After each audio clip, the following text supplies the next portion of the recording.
That is true. They won't give them straw anymore. Why did they decide so? Because Aaron and Moses asked the Pharaoh to let the Hebrews free.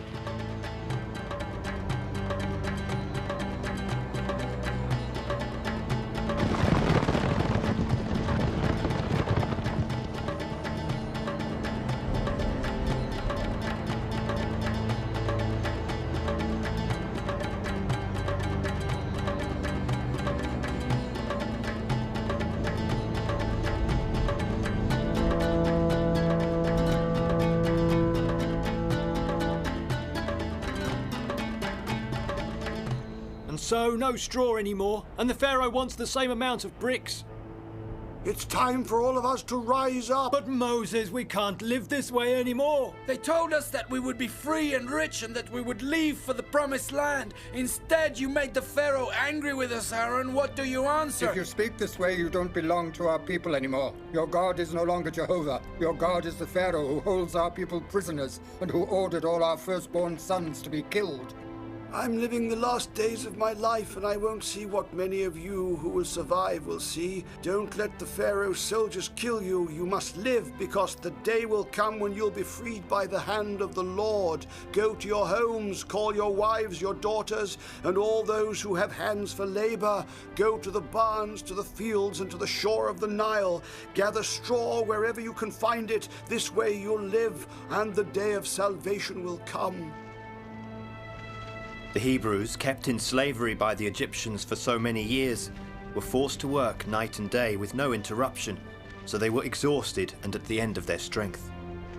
The daily amount of food they received was not enough to appease their hunger. The result of the hard work, of the deprivations and mistreatment, was that the number of surviving Hebrews reduced more and more. It was a very hard life, and the Hebrews grew increasingly desperate.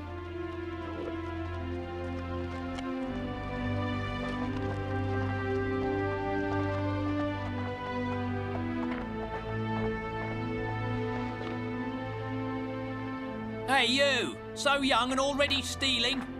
The Pharaoh, irritated by Moses and Aaron's request, stopped providing the Hebrews with the straw they needed to make the bricks. They had to look for the straw by themselves. This search would increase their working hours, but they were still required to make the same amount of bricks. This work was extremely hard. They had to load, transport and pour a special mud into containers and then tread on that mud mixed with straw for hours to reduce it into a paste. Then they had to put that paste into wood mould and cook it in special kilns or let it dry under the sun until it hardened. It was exhausting work.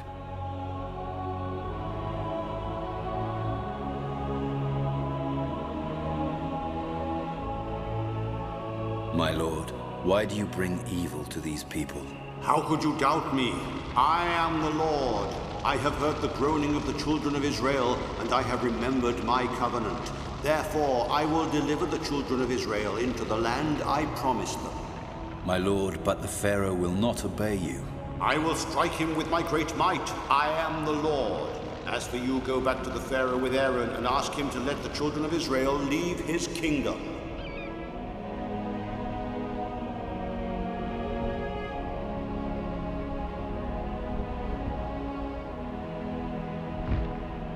After speaking to the Lord, Moses called for Aaron, and together with a delegation of elders, they went to the Pharaoh to ask him to let the Hebrews leave for 3 days to celebrate the Lord in the wilderness.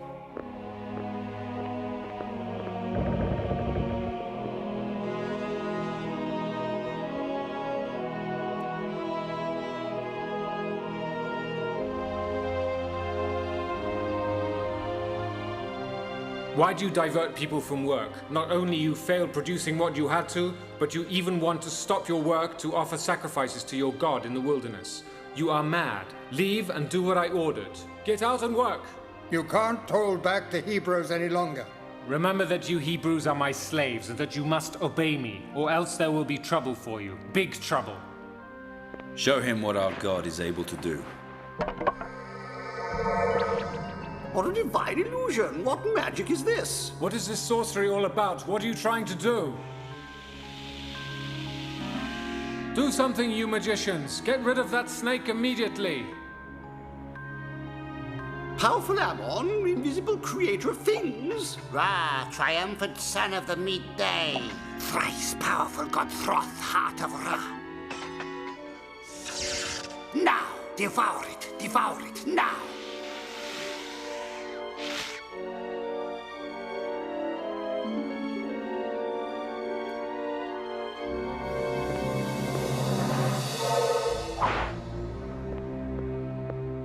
Go and tell your people that they must obey me. I will always need their hands. I do not care if your magic is more powerful than that of my magicians. It is only magic.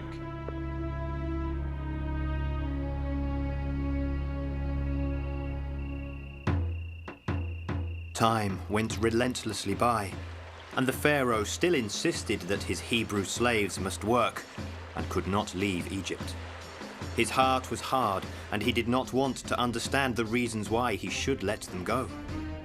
Then the Lord called for Moses again and told him, The Pharaoh is obstinate and refuses to let my people go. Go to him tomorrow morning and tell him he must let the Hebrews leave Egypt, as I need them in the wilderness.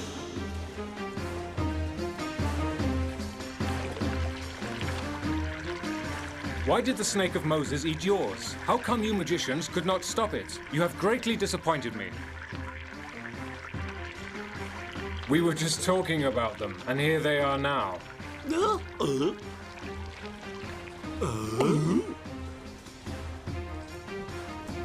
As for you two, I have to say that you are very stubborn. Absolutely stubborn. Since when and how long have your people been our guests in the land of Egypt? How long? For more than 100 years, Pharaoh. 100 years. And I tell you that they will spend many more years in this land. Hundreds of years. Now, have your say and then go, and leave me in peace. These are the orders of the God of Israel. Let my people go, so they may serve me in the wilderness. If you don't, the Almighty will punish you severely. And how? I'd definitely like to know how he'll do something like that. You'll see. You'll see right away.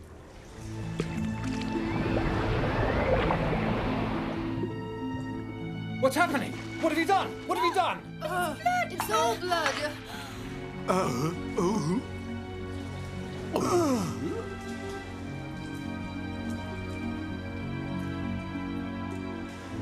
What have you done? How did you do this? How did you do it? Who taught you this?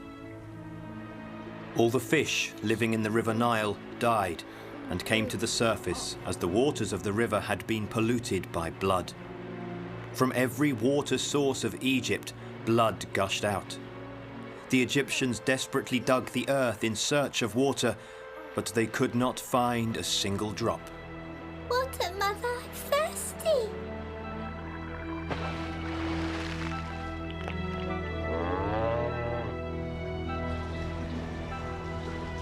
You have performed more wizardry. You are wizards. It is not your God who sends his prophets. You are magicians. Chase them out! After Moses dipped the staff of the Lord into the river Nile, it took 7 whole days for things to return to normal. But the heart of the Pharaoh wasn't yet touched by those fatal warnings. So the Lord called for Moses again and told him, If the Pharaoh still refuses to let you leave for the land I promised you, I'll hit the entire extent of his reign with the scourge of the frogs.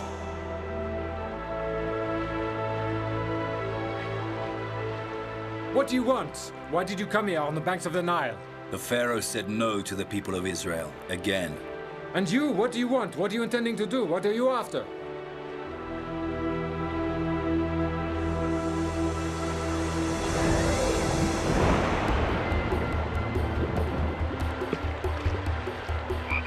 Hey, Get what's off! going Go on? What's away! all this? How did they do this wizardry? This is powerful magic! The river Nile swarmed with frogs that invaded everywhere and jumped everywhere. On people, on boats, meadows, fields. They went into people's houses and jumped on women, children, old people, and on animals. They were everywhere. Then the Pharaoh called for Moses and Aaron, and begged them to send the frogs back into the river again, and then he would permit the Hebrews to leave Egypt the day after. The Lord satisfied the request of the Pharaoh, and the plague of the frogs ceased.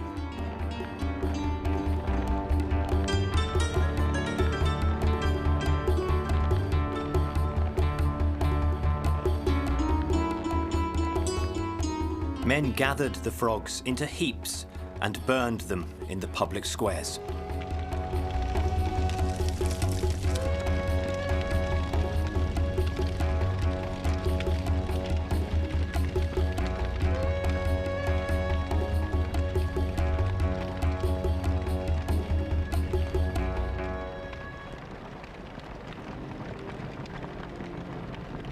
When the Pharaoh saw that everything had returned to normal, he forgot what he had promised and did not keep his word. Damned imbeciles, don't you understand? It's the swamps around the Nile that have caused this, not the God you fear. Don't you understand? Get out, go away.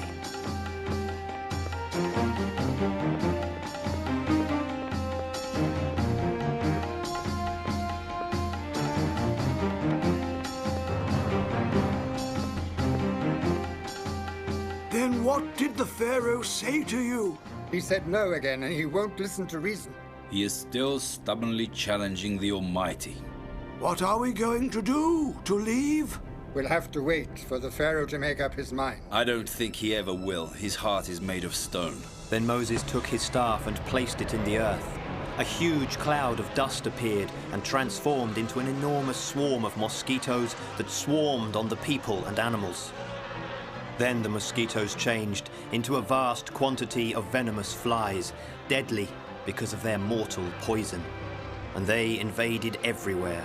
Huge swarms of venomous flies got into the Egyptians' houses, into the Pharaoh's palace, into the stables, and they swarmed on the livestock. It's incredible we can't do anything. We're powerless against venomous flies. The storm comes, strikes, and disperses. It's always been this way. All we have to do is wait for it to be over. You morons, you are incompetent. What kind of magicians are you? You are incapable of doing anything. Egypt was devastated by the venomous flies. Only the land of Goshen was safe from this plague. The Pharaoh sent his messengers to ask for Moses and Aaron again, and they came to his palace and waited. He had finally made a decision, but before announcing it, he wanted to see how Moses and Aaron would react.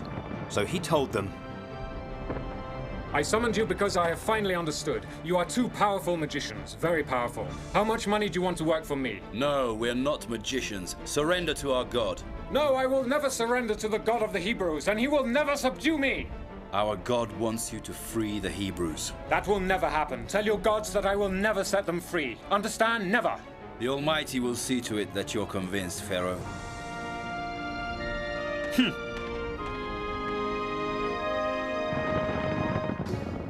You can go now, Pharaoh, but remember that your troubles are not over.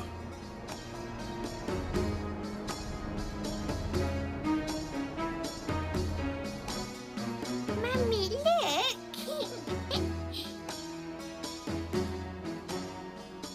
You are the Lord of Egypt. You are almighty. I thank you for what you say, my queen.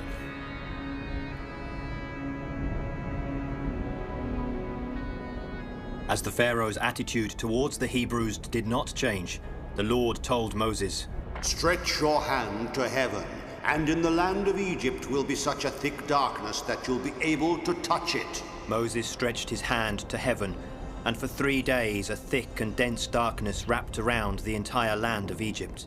Nobody could move from the place they were, but even this warning did not convince the Pharaoh, and so once more the Lord spoke to Moses. Stretch your hand to heaven so that fire and hail will fall on all of Egypt. A rain of fire and hail fell from heaven and crashed with violence to the earth.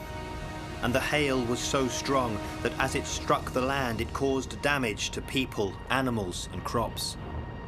Only the land of Goshen, where the Hebrews lived, was safe from this plague.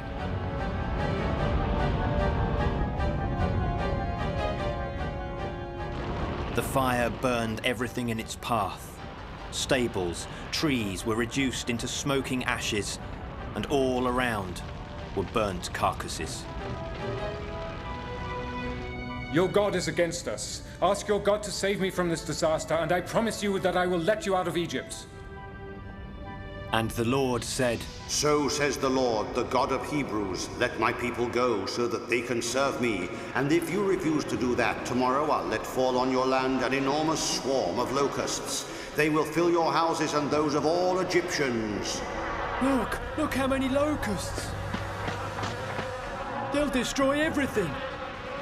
Because of their enormous quantity, the locusts will form a deadly carpet. And there'll be so many to cover completely the soil of Egypt. They will devour everything they meet, plants, trees, animals, an enormous destructive cloud that will destroy everything it meets. I have to do this because you don't want to let my people leave Egypt, and tomorrow my hand will fall again upon your livestock in the fields, upon horses, donkeys, camels, oxen, and sheep.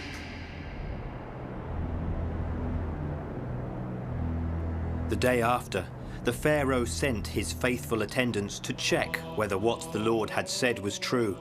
And they told him that not even one animal of the Egyptian livestock had survived, while the livestock of the Israelis was safe and sound. Why did you call for us, Pharaoh? Maybe to tell us that we can finally leave Egypt? Stop, Moses! I am no more against you, but now ask your God to save me from this ruin. I have no livestock left! I will ask him, but you will let us leave so that we may serve our God. Yes, I will permit you that, but now ask your God to keep away this mortal plague from me and Egypt. So Moses lifted up his staff. Immediately, a strong wind blew up. It was a powerful west wind that dragged all the locusts into its vortex. It was an incredible show. The wind blew noisily, and its gusts mixed up with the chirruping of the insects. From the balcony of his palace, the astonished Pharaoh and his court watched as the locusts plunged into the Red Sea. In a short time, through the entire land of Egypt, not even one trace of a locust had been left. Moses and Aaron left the palace, hoping that the Pharaoh would now keep his word. But... Pharaoh, my lord, you really intend to let them get out of Egypt? No. Egypt can absolutely not survive without the labor of the Hebrews. No.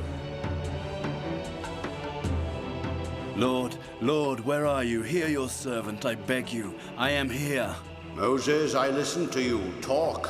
What do you want to tell me? Lord, you know that the Pharaoh still said no. After promising to let us go, why did you harden his heart? Moses, I hardened his heart so that he knows perdition. If the Pharaoh does not want to let us go, what do I do now, my lord? You only have to trust me. You'll see the day will come that the Pharaoh repents for holding back the Hebrews against my will.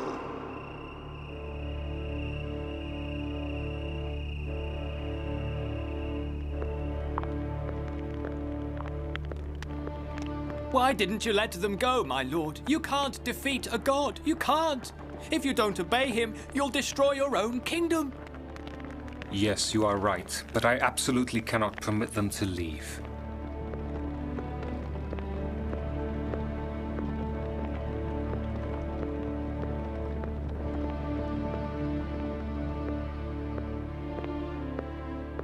I see that you are ready and about to leave for the land promised by your God. I did warn you, Pharaoh, that we had to leave. Go and serve your lord. Your children may also go with you, but you will leave your livestock here. No, Pharaoh, no. Our livestock will come with us. Not even a hoof will remain here because we need them to make sacrifices to the Lord. You are asking too much. Leave, and do not dare reappear before me, otherwise you will die. That's right, Pharaoh. You will never see our faces again. The sun will return to your kingdom, but when the powerful hand of God strikes you again, you'll be crushed.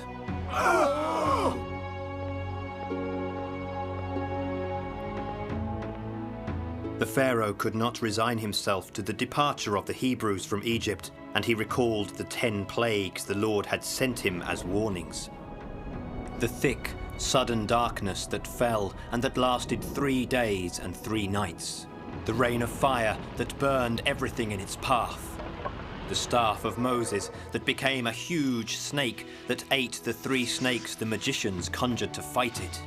The day in which all of Egypt's water turned to blood, polluting every spring and pool, and killing all the fish in the river Nile, so they floated to the surface. The day in which a huge plague of frogs hopped from the river Nile and jumped on the earth, invading all of Egypt's fields and houses. The enormous swarm of mosquitoes that buzzed hungrily on people and animals. The plague of venomous flies that swarmed into the Egyptians' houses, the pharaoh's palace and animals' stables, bringing with them death and destruction.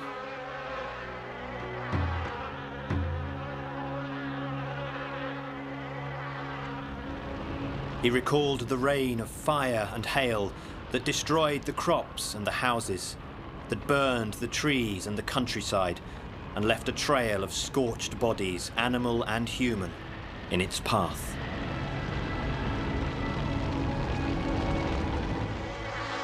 The enormous, hungry swarm of locusts that rapidly destroyed and devoured everything in its path. Only Moses' intervention had saved Egypt from the insects. You are asking too much. Leave, and do not dare reappear before me, otherwise you will die. The Pharaoh mistreated me just as he mistreats the rest of your people. My lord, will you help me to deliver them from his hands? I am your God. I am that I am. With me by your side, you won't fear anything. May you be blessed, my lord. May you always be blessed.